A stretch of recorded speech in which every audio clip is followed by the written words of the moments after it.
Assalamualaikum warahmatullahi wabarakatuh.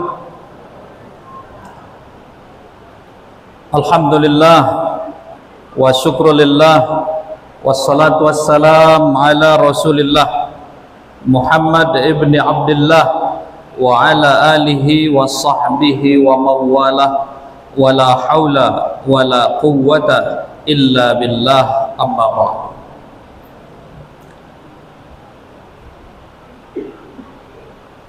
Para jamaah salat tarawih Masjid Raya yang dimuliakan Allah, kembali kita bersyukur dengan banyak mengucapkan Alhamdulillahi Rabbil Alamin. Kemudian bersalawat kita kepada Rasulullah dengan banyak membaca Allahumma salli ala Muhammad wa ala ali Muhammad. Kita berkumpul di sini karena cinta kita kepada Allah. Kita hadir di sini karena cinta kita kepada Rasulullah. Kita mencintai Allah, mencintai Rasulullah bisa melalui berbagai cara. Di antaranya meneladani sifat-sifat Rasulullah sallallahu alaihi wasallam. Tema yang kita bawakan pada malam hari ini lanjutan dari kajian sebelumnya. Sifat-sifat yang wajib dimiliki oleh para nabi dan rasul. Sidik sudah kita bahas pada kajian sebelumnya. Amanah, ini yang kedua. Jadi tema malam ini amanah. Amanah sudah teradopsi ke bahasa Indonesia. Ini orangnya amanah. Berarti kita sudah paham apa maksud amanah. Yang dipercaya, yang bisa dipercayai. Ketika kita menitipkan sesuatu, tenang hati kita rasanya. Kita tidak was-was. Aman. Jadi kata amanah terambil dari kata amanah. Ada juga yang menyebut dari aminah. Tapi semua ulama bahasa sepakat bahwa kata amanah tersimpul dari susunan alif, mim dan nun. Amanah bisa kita maknai dengan aman. Orang-orang yang amanah dalam hidupnya, dia akan merasakan keamanan, kenyamanan. Dan dari kalimat amanah bisa melahirkan keimanan. Jadi amanah yu'minu imanan. Orang yang aman, orang yang amanah, itulah orang yang beriman. Jadi yang dipanggil Allah untuk melaksanakan puasa itu siapa? Orang-orang yang hatinya sudah aman, orang-orang yang qalbunya sudah aman. Ya ayyuhalladzina amanu kutiba alaikumussyam. Wahai orang-orang yang amanu, wahai orang-orang yang hatinya sudah aman, fikirannya sudah aman, jiwanya sudah aman. Kutiba alaikumussyam. Kalian diwajibkan untuk berpuasa. Apa jawaban orang-orang yang sudah aman qalbunya? Dia akan mengatakan sami'na wa ata'na. Jadi siap. Nah, kalau bahasa sekarang kan, ini siap Pak. Ini siap. Kira-kira nggak ada pertanyaan lagi. Dan nanti yang dipanggil Allah juga adalah jiwa-jiwa yang aman. Ya ayyatuhan nafsul mutmainnah, wahai jiwa yang mutmainnah, wahai jiwa yang tenang, wahai jiwa yang aman.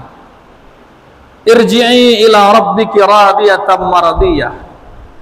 Kembalilah kalian menghadap Tuhan dengan ketenangan. Jadi apa yang kita cari dalam hidup ini? Ketenangan. Ustaz, surga dunia itu apa, Ustaz? Surga dunia itu hanya bisa kita maknai dengan ketenangan, thama'ninah. Orang-orang yang sudah tenang hatinya, orang-orang yang sudah tenang jiwanya, berarti dia sudah masuk surga sebelum masuk surga. Tapi kalau hatinya masih gundah gulana, masih risau, berarti belum aman. Kenapa belum aman?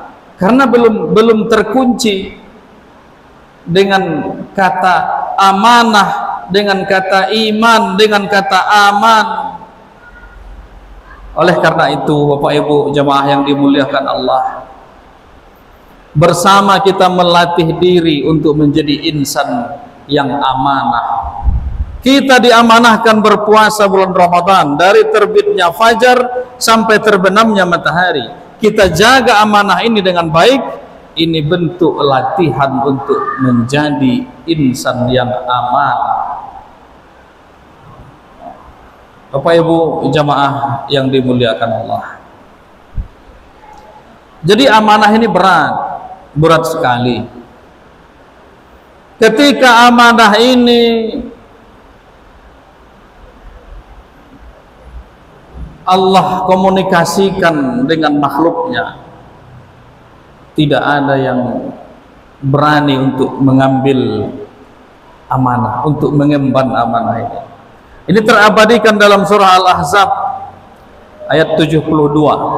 A'udzu billahi minasy syaithanir rajim. Bismillahirrahmanirrahim. Inna aradna al-amanata 'alas samawati wal ardh wal jibal fa'abaina ay yahmilnaha wa asfaqna minha wa hamalahal insan innahu kana zaluman jahula. Kami, kata Allah, telah menyodorkan, telah menyuguhkan amanah itu kepada langit, wal ard, dan kepada bumi, wal jibal, dan gunung-gunung, fa'abaina ayyah milnaha, mereka tidak mau menerima amanah. Kami tidak sanggup ya Allah, kata langit. Kami juga tidak sanggup, kata bumi. Kami juga, jawab gunung-gunung. Kenapa? Karena berat. Wahamalaha al-insan, lalu insan menerimanya, kita manusia menerima amanah itu. Innahu kana zaluman jahula, sungguh manusia itu zalim sebenarnya. Yang lain aja nggak berani, tapi kok diterima sama kita manusia. Apa kata Allah? Manusia itu zalim. Loh Ustaz, saya rasanya nggak zalim pada diri sendiri Ustaz. Saya selalu berbuat baik, selalu sholat, selalu beribadah. Rasa-rasanya tidak ada yang saya zalim di dalam hidup ini Ustaz. Itu menurut kita. Dalam bahasa Al-Quran, manusia itu pada dasarnya zalim pada dirinya. Jahula, juga sangat jahil. Jadi jahula ini pakai kata sangat ya. Kalau Abu Jahal itu kan ungkapan kepada pembangkang dakwah Rasulullah sallallahu alaihi wasallam. Kalau jahula, kita sangat jahil, kita nggak tahu apa-apa. Ketika kita berhadapan dengan Allah, ketika kita berhadapan dengan ketentuan Allah, kita ini jahil. Kita pintar, itu hanya pinjaman. Kita bisa melihat, itu hanya pinjaman, titipan. Kita bisa mendengar, itu titipan. Semuanya titipan, dan nanti ada saatnya akan diambil kembali oleh Allah Subhanahu wa taala. Jadi zaluman jahula, manusia itu zalim kepada dirinya. Makanya Nabi Adam ketika berdoa kepada Allah, Rabbana zalamna, itu ya doa Nabi Adam itu, Rabbana zalamna anfusana wa illam taghfir lana wa tarhamna lanakunanna minal khasirin. Rabbana zalamna, ya Allah, kami telah menzalimi diri kami sendiri. Kita telah banyak berbuat zalim pada diri kita, pada lingkungan kita, kepada Allah. Harus kita akui,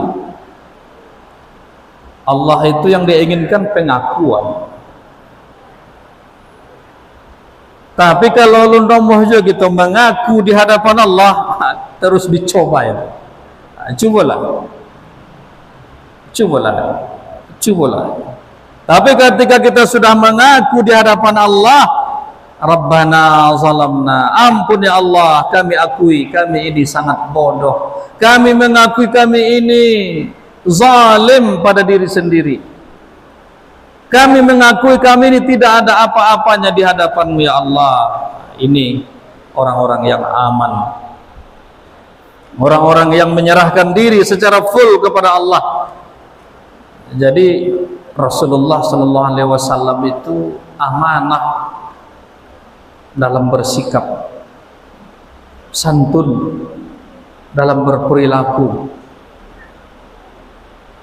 Jadi sifat ini wajib dimiliki oleh para nabi dan rasul. Kalaulah Rasulullah itu tidak amanah, berarti apapun yang disampaikan oleh Rasulullah itu ada unsur-unsur kebohongan di sana. Tapi tidak ada. Makanya Al-Quran yang diturunkan Allah kepada Rasul, ayat-ayat yang diturunkan Allah kepada nabi-nabi sebelum Nabi Muhammad, itu semuanya benar, sidik, dan mereka semuanya amanah, dan mereka semuanya fatanah, dan mereka semuanya tabligh, menyampaikan apa-apa yang telah mereka terima dari Allah Subhanahu wa taala. Oleh karena itu, mudah-mudahan dengan latihan puasa ini kita bisa sampai ke tingkat insan yang amanah, insan yang beriman, insan yang amanah, insan yang tenang jiwanya ketika kita di dunia, pun juga ketika kita menghadap Allah Subhanahu wa taala. Oleh karena itu, tiada lain yang kita harap hanya ketenangan dalam menghadapi segala sesuatu. Salat pun harus ada nilai-nilai ketenangan yang tertuang padanya. Sebagaimana kita sampaikan pada pertemuan yang lalu, thama'ninah, ketenangan.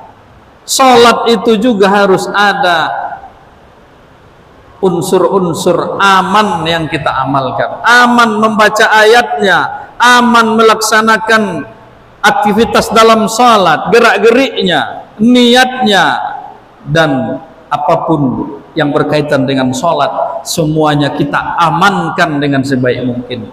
Bagaimana caranya agar salat kita bisa aman? Kalau kita tidak bisa sendiri mendirikan salat dengan aman, maka berjamaahlah. Karena ketika kita berjamaah, percayalah bahwa di situ ada kekuatan yang luar biasa, nilai-nilai yang terkandung yang luar biasa. Salat berjamaah jauh lebih baik daripada salat sendirian. Mari bersama kita latih.